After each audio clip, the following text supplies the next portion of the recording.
¿Quiere una bufanda? Ahora entró calor aquí con la regresión.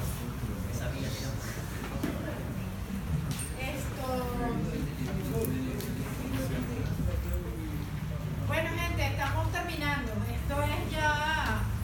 En realidad hoy es la última clase de teoría. Espero terminar como logré hacerlo en la mañana. La clase del martes de la semana que viene la vamos a tener, pero vamos a hacer laboratorio, no evaluado, pero tenemos que enseñarles cómo hacer regresiones en R de una vez. Porque bueno, el material está medio hacer, pero no estaba hecho, entonces la teoría y después R. Entonces digamos, de teoría hoy acabamos con regresiones múltiples. Y entonces la semana que viene entregamos la tercera entrega del trabajo de campo, que es en la 14. En la 15 haremos los sustitutorios de quiz y laboratorio evaluado. Y entregaremos, cosa que no hemos decidido exactamente qué va a ser primero, si va a ser lo oral o lo escrito. Estamos en eso pensando para la cuarta y quinta entrega, ¿no? Que no van a ser simultáneas, sino que en semana 15 se va a entregar algo y en semana 16 el final. Lo que pasa es que no ha habido consenso entre los profesores sobre qué hacer primero y qué hacer después. Hay consenso sobre no recibirlo en simultáneo. La vez pasada lo hicimos en simultáneo y fue mucho, porque serían dos rúbricas y es un rollo hacerlo en una sola oportunidad. Entonces, bueno, no sabemos si va a ser primero la oral y después la escrita, o primero la escrita y después la oral. Lo anuncio en el email de la próxima semana, o sea que igual lo vamos a saber con suficiente tiempo de anticipación. Bueno, chicos, hoy vamos a empezar con la parte de estadística predictiva, ¿ok? Que es el último pedacito del curso, ¿no? Y bueno, ¿qué se hace en estadística predictiva? Bueno, estadística predictiva tiene un montón de métodos y un montón de cosas que se pueden hacer. Nosotros vamos a ver hoy lo más básico, que son las regresiones lineales. ¿Ok? Y voy a hablar primero de la regresión lineal simple, porque es la que nos va a dar la intuición sobre qué significa la regresión lineal múltiple. Porque yo podría haber hecho regresión lineal múltiple todo de una vez. Bueno, entonces, ¿cuál es la idea, no? Nosotros tenemos un conjunto de datos. Tenemos, por ejemplo, dos variables. Una variable que normalmente la llamamos la variable Y o la variable dependiente, la cual nos interesa describir, ¿ok? Y tenemos un conjunto de otras variables que las llamamos variables independientes, que son candidatas a explicar el comportamiento de la variable dependiente Y. ¿Okay? En el primer contexto vamos a asumir que tenemos una única variable independiente para explicar la variable Y. Entonces, ¿cuál es la gracia? La gracia es, yo quiero establecer una relación entre esas dos variables, la independiente y la dependiente.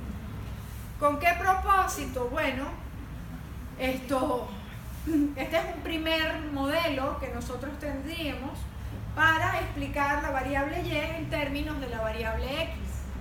Es decir, que si ustedes me diesen una nueva observación de la variable independiente, una nueva observación de la variable X, yo podría predecir cuánto va a ser el valor de la variable Y. Simplemente metiéndolo en el modelo, evaluando ese valor nuevo de la variable X en mi modelo, yo puedo predecir cuánto va a valer la variable Y. Entonces eso es lo que quiere decir el término de estadística predictiva. Yo tengo un modelo que me permite predecir cosas a futuro sobre cosas que todavía no han pasado. ¿Ok? En base a la data anterior, uno construye un modelo y cuando vienen datos nuevos, uno puede evaluar ese modelo asumiendo que el modelo anterior es válido y hacer predicciones. ¿Ok? Pero ya van a ver que en esta manera de predecir una variable con respecto a la otra, pues se usa todo lo que hemos aprendido hasta el momento. ¿Okay? Entonces ahora es fácil porque hemos hecho todo un camino. Yo siempre digo que la estadística es como así, ¿no? Uno empieza así medio flojo, después sube, la cosa se ve bien difícil, y después todo lo demás es facilito, ¿no? Nosotros ya estamos ahí aterrizando. Entonces, la regresión se utiliza para entender la relación entre distintas variables. Se utiliza también para predecir el valor de una variable con base en el valor de otros. Hay regresiones lineales y no lineales, ya voy a explicar en qué consiste eso. Las regresiones simples, regresión lineal simple, que es la que vamos a ver, involucra una única variable para explicar a otra. Y las regresiones múltiples, regresiones lineales múltiples, involucran a más de una variable para explicar a la variable dependiente. ¿Ok? Entonces, pues la cosa es más o menos así. No me gusta mucho esta presentación que dice variable independiente y no tiene pesos aquí, porque en realidad lo que vamos a hacer es precisamente tratar de explicar la variable dependiente en términos de varias variables, ¿no? Y cuando yo digo explicar esta variable en términos de varias variables, yo también quiero poder establecer qué tanta influencia tiene cada variable explicando a la variable dependiente. Es decir, que la ecuación no va a lucir exactamente así, sino que yo voy a tener un peso por delante de esta variable y un peso por delante de esta otra. De tal manera que yo, bueno, por supuesto, si yo tengo un peso muy grande positivo, lo que va a querer decir es que esa variable independiente explica más a la variable dependiente que si yo tengo un peso más pequeño en valor absoluto, ¿no? Y por supuesto el signo del peso que yo use, si es negativo, obviamente eso quiere decir que mientras más grande sea el valor de la variable, eso va a ser más pequeña a la variable dependiente. Entonces, uno no se puede fijar solamente en el valor absoluto de ese coeficiente, ¿no? O sea, qué valor tiene, sino además el signo que tenga el valor establece el tipo de relación que va a tener esa variable independiente con la variable dependiente que estamos explicando. ¿Sí? Entonces, bueno, eso es lo que hay ahí. Entonces tenemos el siguiente ejemplo que dice, bueno, Rustica Construction es una empresa que remodela casas antiguas y los gerentes se han dado cuenta que su volumen de trabajo de remodelación en dólares depende de la nómina de los distritos de Lima. ¿A qué se refiere con nómina? Con cuánto dinero reciben los trabajadores. O sea, la nómina es es la planilla. Llaman acá todo el dinero que necesita el distrito de Lima para pagar a todos sus trabajadores. ¿Sí? Es decir, un poco la relación es, si la gente tiene más plata, se compraría. Si tuviese más plata, se comprarían las casas antiguas de Barranco y las remodelarían. ¿Ok? Mientras más plata tenga, que le sobra, la gente haría eso. ¿Ok? Esa es la intuición por detrás. Entonces, bueno, esa es la idea. Las ventas están en cientos de miles de dólares y la nómina local está en cientos de millones de dólares. ¿Ok? Entonces, bueno, esa es la suposición inicial. Fíjense que para uno hallar la relación entre una variable y otra, uno primero tiene que, bueno, mirar cuál es la variable que quieres predecir y decir, oye, déjame pensar, más o menos, qué variables tiene sentido relacionar con esta otra, ¿no? Porque yo no sé, si yo quiero medir, no sé, la cantidad de consumo de bebidas calientes en Lima, se me ocurriría pensar que la temperatura en Lima y la humedad en Lima probablemente son variables que yo correlacionaría con el consumo de bebidas calientes. Yo no sé si ustedes lo usan, pero yo estos días he estado tomando full té calentito porque me estoy congelando, ¿no? ¿Quiere café? O el café. Bueno, hablé de bebidas calientes en general, ¿no? Entonces, obviamente, podrían haber otras variables que tú no estás considerando porque no se te ocurre, ¿sí? Ahí están los chicos de tesis 1 en ingeniería industrial que sufren un montón porque tienen que predecir una variable y no saben qué variables medir, ¿no? En el diseño de su tesis. Es una de las dificultades que están teniendo los chicos, ¿no? Y están revisando mucha bibliografía para entender qué tipo de variables habría que medir para explicar la variable que quieren explicar. Y como estas hay como 10 tesis, ¿no? Lo hablé muy general, pero hay como 10 chicos que están sufriendo por eso. O sea, claro, si te dan las variables es una historia, ¿no? En el trabajo de campo, ustedes ya tienen un montón de variables numéricas, ¿sí? Y seguramente habrán algunas en función de las preguntas predictivas que ustedes han hecho, ¿sí? Que por supuesto esa es la última entrega, ya se podrán imaginar que va a ser responder las preguntas predictivas. Esa es la última entrega. Entonces, un poquito van a tener que decidir quiénes son las variables dependientes de interés, porque a lo mejor van a querer explicar más de una, ¿ok? Y cuáles son las variables independientes sobre las cuales yo voy a montar esos modelos. ¿De acuerdo? Entonces, bueno, aquí se quiere explicar las ventas en términos de la nómina local. Puede o no tener sentido. Es más, muchas veces pasa que uno haya relaciones entre las variables y después no hay causas aparentes para tener relación entre las variables. Y claro, las variables toman unos valores y siempre que tú pintes una variable versus otro, va a haber tendencias, va a haber formas de relacionarlas, pero eso no quiere decir que haya una causa que las relacione. ¿Sí? Y ahí está, si ustedes buscan por ahí en Google se van a reír mucho.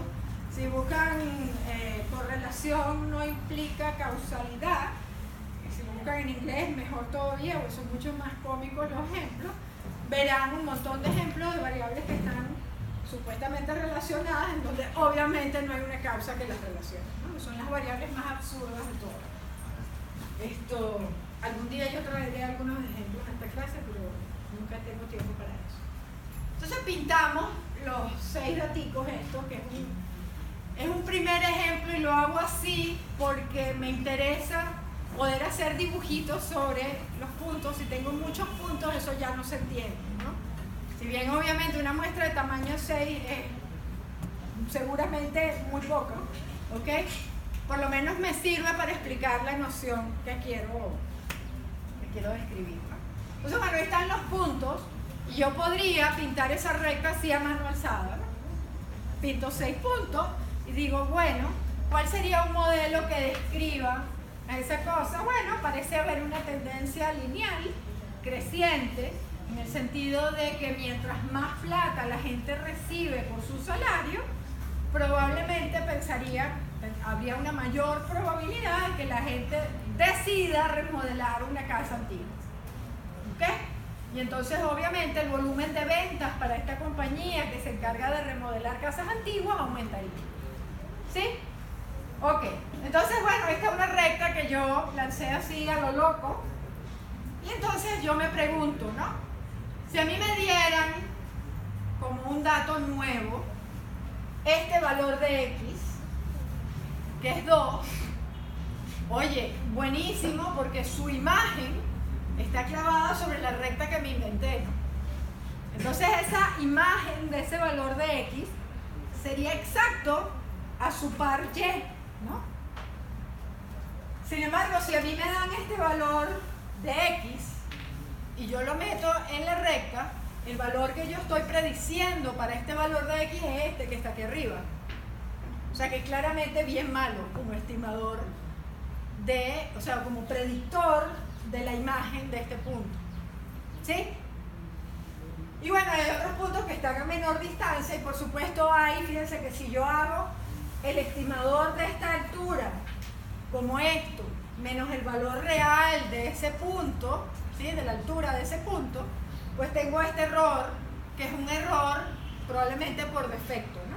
Si yo hago el valor estimado, perdón, si hago el valor real menos el valor estimado, me daría negativo, en cuyo caso sería un error por defecto. En cambio, si yo hago este menos este, ¿sí? Y lo hago en este orden, o sea, valor real menos valor estimado, me daría un error por exceso. ¿Sí? ¿Se entiende cuál es la gracia? Entonces yo tengo que decidir, obviamente, qué significa encontrar esa recta, ¿no? ¿Qué significa encontrar una recta en general? Pues las rectas tienen dos parámetros, ¿no? Es un patrón que sigue dicha, es como una relación en este caso. Es una relación en este caso, pero en general, ¿qué necesitas en matemática para describir completamente una recta? Dos puntos, esa es una manera. O sea que fíjense que si la muestra fuera de tamaño 2, la recta que yo escojo es una sola. Yo pongo los dos puntos y esa recta es perfecta para estimar. Lo que es malo es que el tamaño de la muestra es miserable. Cualquier tercer punto que yo agrego, lo más probable es que no va a estar sobre esa recta. ¿De acuerdo? Porque yo tengo todo el plano para colocar el tercer punto y tengo solo una rectica donde hacer que quepa ahí. Entonces, bueno, una manera es tener dos puntos. Otra manera es encontrar cuál es el corte de esa recta con el eje Y y cuál es la pendiente de la recta, ¿no? Entonces, tengo un punto y su pendiente. Lo estoy mirando así. Salud. Gracias. Salud. Porque yo les dije que yo quería encontrar una recta que fuese lo más cercana a la mayoría de los puntos. ¿Qué significa lo más cercano? Bueno, es lo que vamos a pensar. Entonces, yo tengo la variable dependiente, tengo la variable independiente, que de algún lado se me ocurrió que podía tener relación con la dependiente. ¿Ok? Eso probablemente en conversación con los expertos, o yo sé del tema, o simplemente sentido común, pero de alguna manera tengo información para escoger quién debe ser mi variable independiente. Y entonces yo quiero, o sea, buscar un modelo de esta naturaleza consiste en hallar beta 0 y beta 1 que sean lo suficientemente buenos para que esas distancias entre el valor real y el valor que estoy yo prediciendo con mi modelo sean lo más pequeñas posibles. Profesora, también que me acuerde, como estos estamos ahorita mismo haciendo rectas, pero esto, digamos que a grandes números cambian, entonces esto se puede aplicar, pero en algunos casos solo para una pequeña sección de la función, ¿o no? ¿A una pequeña sección de la qué? Digamos que si una función cuando se hace más grande tiene un comportamiento totalmente diferente, entonces solo podríamos decir que las rectas se aplican a Sí, tú puedes hacer planos multidimensionales, puedes ajustar a diferentes tipos de funciones. O sea, el tema de regresiones, lo que vamos a ver hoy es así como el baby regression, ¿no? Después el tema pica y se extiende, porque hay libros enteros que tienen que ver con estadística predictiva. ¿Okay? Están los temas sobre series de tiempo, sobre, pues, esto es muy grande. Nosotros lo que estamos es ahí tocando la puerta de los primeros pasos de estadística predictiva. ¿Okay? En ingeniería industrial se ve teoría de decisiones, en donde se ve mucho más de técnicas de predicción, por ejemplo. Entonces, pues la idea es cómo calculo yo el corte con el eje X y la pendiente, de tal manera que estos errores sean los más chiquitos posibles. ¿Sí? Esa es la idea. Entonces yo tengo mi columna Y, mi columna X, y por supuesto, para cada par XY, yo tengo un error que estoy generando ahí, porque no necesariamente todos los puntos van a caer sobre el modelo que yo diseñé. ¿De acuerdo? Bien. Y bueno, y la gracia es que si yo tengo un modelo que ya calculé en base a un conjunto de datos y me dan un nuevo valor de X, yo puedo meter ese valor de X en ese modelo para el beta 0 y beta 1 que ya tengo y predecir cuál puede ser el valor de Y. ¿Ok? Bien. Entonces, ahora está mirado como intersección y pendiente. Antes estaba mirado como un modelo. Y estamos haciendo algunas suposiciones. No sé si les parece horrible esta suposición, pero efectivamente nosotros estamos pensando a beta 0 y beta 1 como parámetros poblacionales que en base a una muestra nosotros vamos a estimar. ¿Ok? Porque, a ver, yo tengo una muestra de datos. Tengo, no sé, 100 columnas de la variable X y de la variable Y. ¿Sí? Para cada valor de X, su correspondiente Y. Y yo, en base a esa muestra, calculo una recta. Encuentro una recta. De alguna manera, porque ahorita estamos elucubrando sobre cómo la podríamos conseguir. Obviamente, los parámetros de esa recta son estimadores de los de verdad. Porque yo, si tuviese la información de X y Y a nivel poblacional, yo podría probablemente calcular beta 0 y beta 1 de manera exacta, ¿no? Pero eso es lo que no tenemos.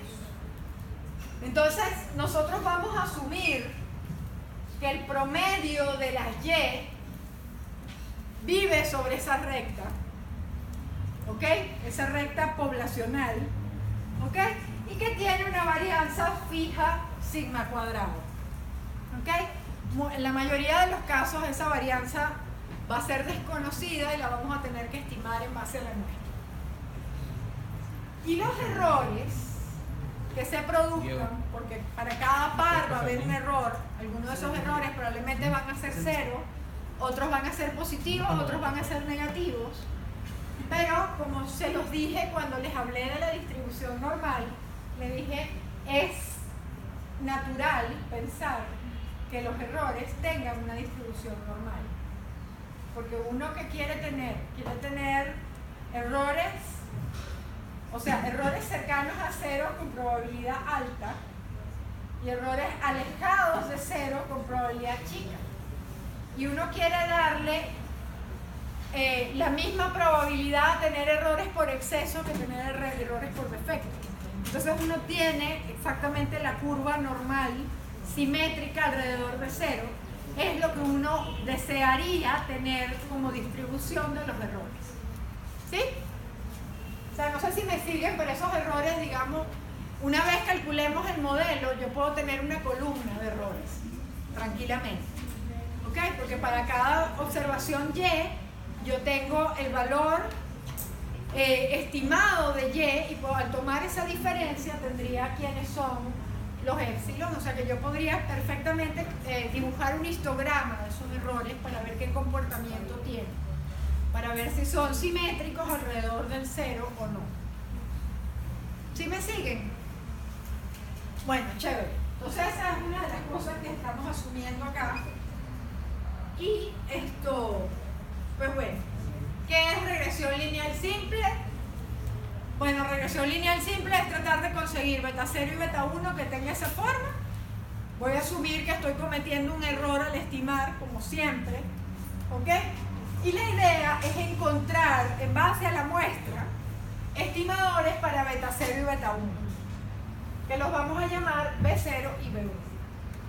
O sea que en principio beta 0 y beta 1 son variables aleatorias. Yo no sé qué valores van a tomar, ¿sí? Y B1 y B2 son los valores que yo obtengo de la muestra particular que yo tenga sobre esas variables. ¿Ok? Entonces, y voy a llamar Y techo al valor con el que estoy pronosticando el verdadero valor de Y. O sea, Y techo es el estimador de Y. B0 es el estimador de beta 0 y B1 el estimador de beta 1. ¿De acuerdo? Ok. De nuevo, el valor pronosticado es el que está sobre la recta. El valor original, pues es el valor observado en la muestra. Y por supuesto el error es esa diferencia.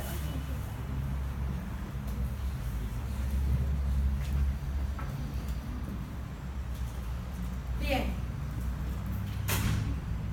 ¿Quién es el error? Bueno, creo que se ve mejor. A ver, voy que me salto un poquito la historia, después volvemos. Fíjense que dado, bueno, primero que nada, observen que para la variable y yo puedo perfectamente calcular la media muestral. Esa es esta recta que está acá. O sea que hay varias cosas que yo puedo estar midiendo para cada uno de esos puntos, ¿no? Fíjense que si estoy considerando a este punto que está acá arriba, el valor real de este punto es esta altura de aquí hasta acá. El valor que estoy prediciendo para este punto es este, el valor, o sea, la imagen de este punto a través de la recta. O sea que una diferencia en la que estoy interesada es cuánto se aleja el valor real del valor con el cual lo estoy prediciendo. ¿Ok? Después tengo cuánto se aleja el valor real de la media de la variable. O sea, ¿es un dato atípico o no? O está más bien cerca del promedio. ¿Sí? Y por último está cuánto se aleja el valor que yo estoy prediciendo de la media de los datos. ¿Ok? Esas son las tres diferencias en las que yo voy a estar interesada. Para cada uno de los puntos en mi muestra. ¿Ok? Entonces, bueno, uno se llama desviación de la recta con respecto a la regresión, ¿sí? Que es esta. ¿Cuál es?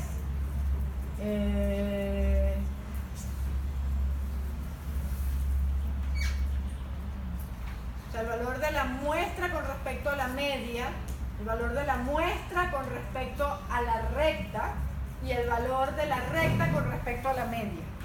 En realidad no me gusta ese nombre que le dan, desviación de la recta, desviación de la recta de regresión no me gusta, o sea, es desviación con respecto a la media, tanto de la recta como de la regresión, y luego desviación del valor que estoy estimando con respecto a su predictor. ¿Ok? Entonces, a ver, yo esto lo voy a hacer totalmente al revés. Después regreso al problema. ¿Ok? Bueno, está la suma de cuadrados totales. Es decir,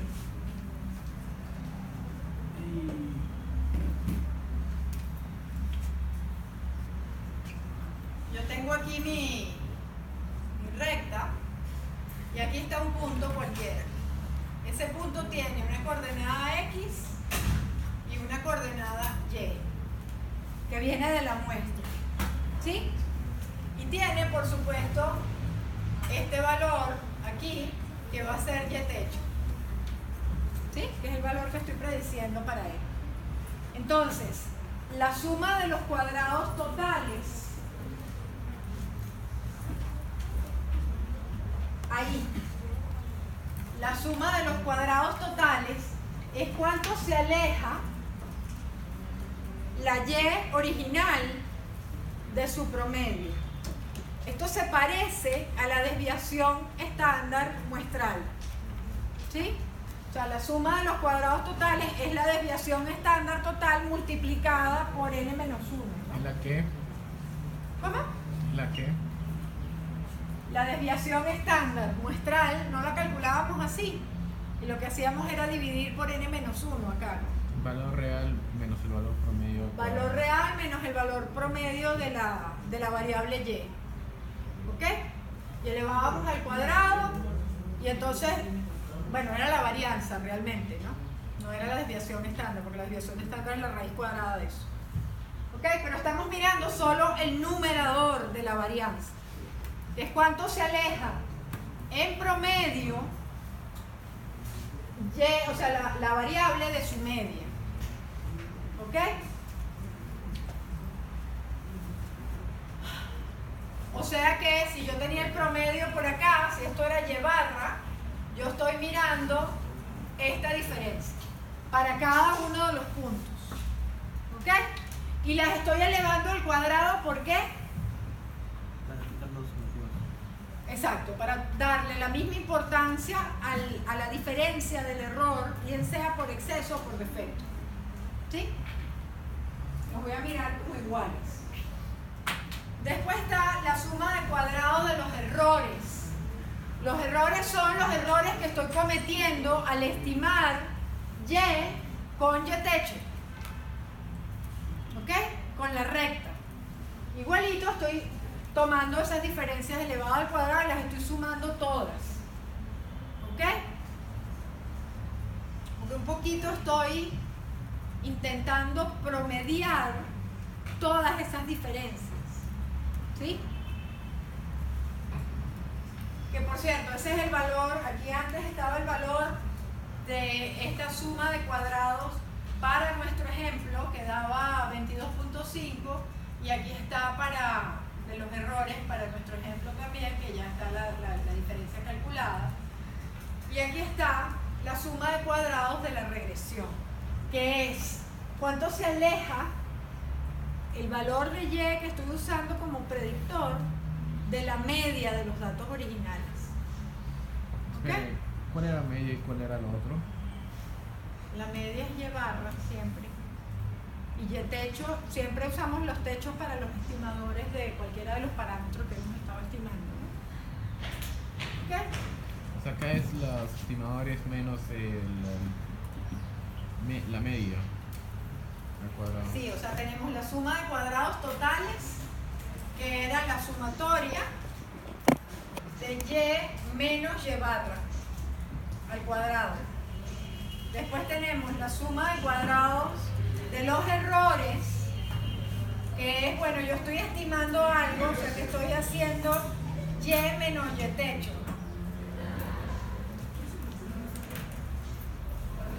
Y por último, con respecto a la regresión, cómo se aleja el valor que estoy prediciendo de la media de los datos. ¿Ok? Y resulta que la suma de los cuadrados totales... A ver, gente, ¿hay dudas aquí? ¿Hay preguntas? ¿No? La suma de cuadrados de la regresión más la suma de cuadrados de los errores. Miren, si ustedes aquí adentro suman y restan y techo, ¿ok? Y abren inteligentemente este cuadrado, después de sumar y restar, porque aquí me va a quedar y menos y techo, que es este cuadrado, y después me va a quedar y techo menos y barra, que es el otro cuadrado, y operan, ¿okay? Algebraicamente, van a darse cuenta que efectivamente la suma de cuadrados totales es igual a la suma de los cuadrados de los errores más la suma de cuadrados de la regresión. ¿Puedes un ¿Okay? ejemplo? Es una cuenta, ¿cómo? ¿No puede ser así un ejemplo con números actuales o...? Ahí está el ejemplo, mira, ahí están los valores. Los estamos calculando, ya voy a echar para atrás. ¿Ok? A ver, respondo tu pregunta. Para verlo en la tablita sencillita. Lo que pasa es que aquí todavía no se entiende nada qué es lo que uno está haciendo. A ver, yo te puedo decir cómo se sacan las cuentas, pero a mí me gustaría mucho más que ustedes entiendan por qué se sacan las cuentas. ¿Sí? ¿Yo qué quiero hacer? Yo quiero minimizar. Cuando yo estimo cualquier cosa, lo que uno quiere hacer es minimizar los errores. ¿Sí o no? Aquí lo que vamos a minimizar es la suma de los cuadrados de los errores. O sea, yo tengo aquí la suma desde igual 1 hasta n, porque tengo una muestra de tamaño n, y yo estoy haciendo el valor observado de y, el valor real, menos cuánto vale la imagen de xy para ese correspondiente valor sobre la regla. ¿Sí? O sea, este es el valor real en la muestra. ¿Ok? Y este es el valor estimado, ¿no? Esto es lo que nosotros llamamos... ¿Se acuerdan que yo les dije el épsilon es realmente un error, ¿no? En todas las diferencias estas para cada fila tengo los epsilon sub i. Ahora, si ustedes escriben esto en función de lo que sí es decir, si yo estoy haciendo regresión lineal simple, yo tengo aquí y ¿y esta cosa quién es? Esta cosa es beta 0 más beta 1 por xy, ¿no?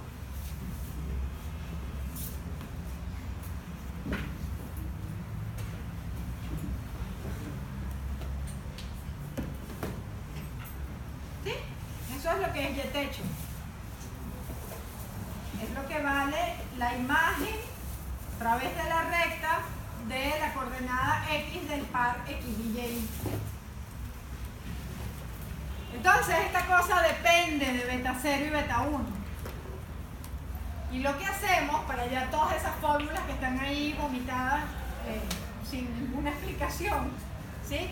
Lo que nosotros hacemos es que nosotros vamos a encontrar, o sea, la idea aquí es encontrar cuáles son los valores de beta 0 y beta 1 que minimizan la suma de los cuadrados de los errores.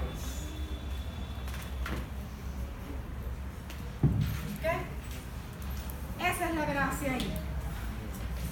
Entonces, ¿qué significa minimizar eso? ¿Cómo lo hacíamos en matemáticas 1? Es más, en matemáticas 3, ustedes deberían de haber acabado ya de ver el método de mínimos cuadrados. ¿Sí, verdad que lo vieron? Aún no llevo Ajá, ¿y qué hacía el método de los mínimos cuadrados? Aún no lo llevo. Exactamente, lo que hacías era minimizar esas distancias y tomabas los cuadrados para mirar exceso y defecto por igual.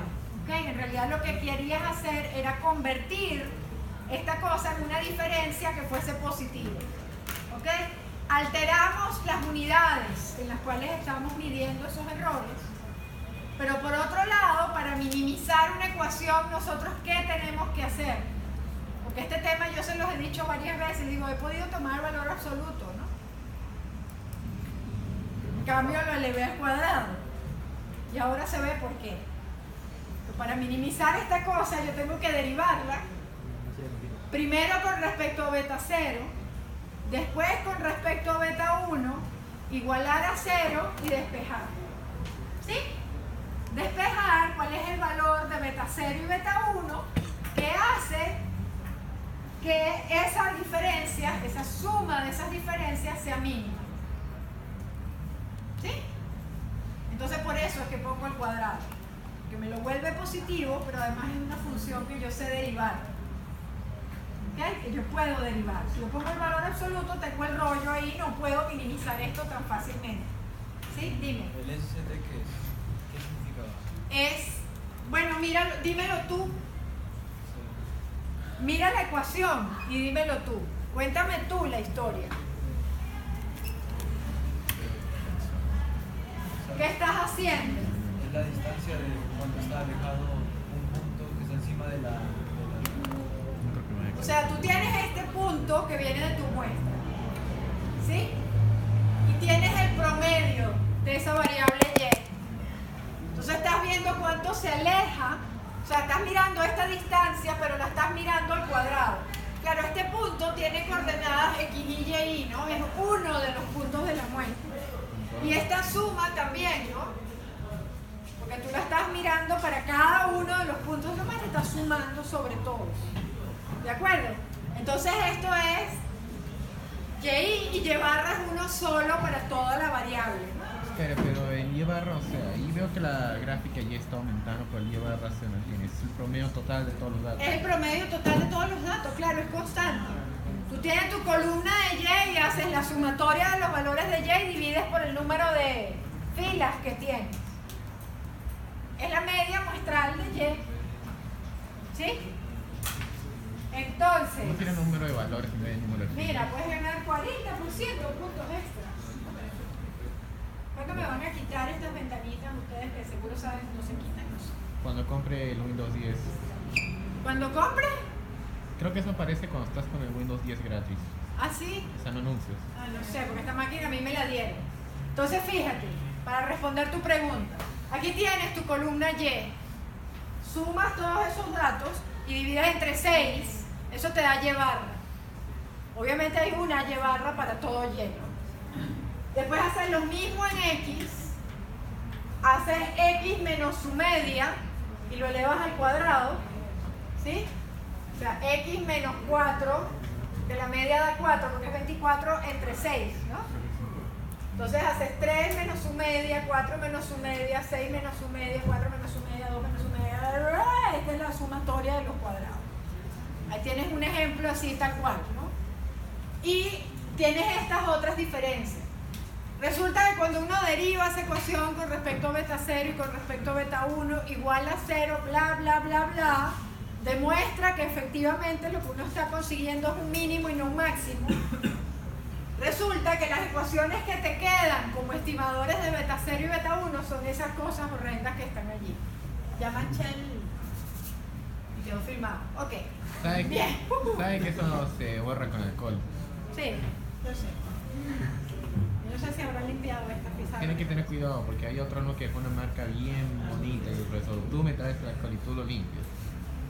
Bueno, a ver, entonces, si se fijan que el numerador, momento, el numerador de B1 es esta suma que está acá, que para nuestro ejemplo dio 12.5. Y el denominador es esta fila que está, esta columna que está acá. Entonces, 12.5 entre 10, que da 1.25, es B1. O sea, es la pendiente de la recta que yo estoy buscando. ¿Ok? Esa recta, o sea, yo encontré quiénes son el corte con el eje Y y la pendiente de la recta que minimiza la suma de los cuadrados de los errores. Por eso el método se llama el método de los mínimos cuadrados. ¿Ok? Y bueno, después de eso, B0 es simplemente Y barra, que lo tengo, que es 42 entre 6, menos el valor de B1, que era 1.25, por X barra, que daba 4. ¿Ok? O sea que facilito, encontramos B0 y B1. ¿Satisface eso como ejemplo? ¿Ok? La cosa es que esto parece un acto de magia, ¿no? Esta flecha. En realidad lo que están haciendo es derivando esa ecuación con respecto a beta 0 y beta 1 y despejando. ¿Okay? Hay una cuenta algebraica más o menos larga para llegar a eso, pero eso es lo que da. ¿Ok? Profesor, un recordatorio. Sí. El día viernes hicimos un repaso del laboratorio pasado, ya lo pasé al chat del grupo, pero para que se pasen otras secciones que me están pidiendo. Yo debería colgarlo en el Canva. Recuérdamelo al salir de aquí para colgarlos en el Canva todos. A ver. Ahí está. Resulta que después de sacar las cuentas, da 2, es el corte con el eje, y 1.25 es la pendiente. ¿Ok? Así que hemos hallado el modelo. Es decir, estamos relacionando las ventas con la nómina. ¿Sí? Y esto es lo que yo llamaba los pesos, ¿no? Fíjense que si esto hubiese dado cercano a 0, pues había una relación lineal en donde, bueno, simplemente para predecir el valor de Y había que multiplicar por 1.25 el valor de X. Pero aquí aparentemente hay que sumarle 2 para que la cosa tenga sentido. ¿Okay? Aquí hay un pequeño errorcito porque estos no son 600.000, sino 600 millones para que X efectivamente pueda ser 6. El valor de nómina estaba en cientos de millones de dólares. Entonces estos eran 600 millones. Entonces si yo ahora quiero saber cuáles son, cómo puedo predecir las ventas, si la nómina del distrito de Lima es de 600 millones de dólares, Entonces yo simplemente con meter aquí x igual a 6, tengo la predicción de cuánto serán las ventas de la compañía esta remodeladora de casas antiguas. ¿Ok? Por eso es que se llama estadística predictiva. ¿Ok? Bien. ¿Se entendió? Bueno, pero aquí están todas estas sumas que ya las vimos. Aquí está lo que daba cada uno de esos valores. Y ahora yo quiero saber, o sea, yo ahora conseguí un modelo, ¿sí? Conseguí el modelo, a ver, que había dado, vamos a ponerlo aquí. Y resultó ser igual a 2 más 1,25 por X. Ese es mi modelo. Ahora yo quiero poder juzgar qué tan bueno es mi modelo. ¿Sí? O sea, qué porcentaje de la información que contiene Y estoy yo explicando con la variable X.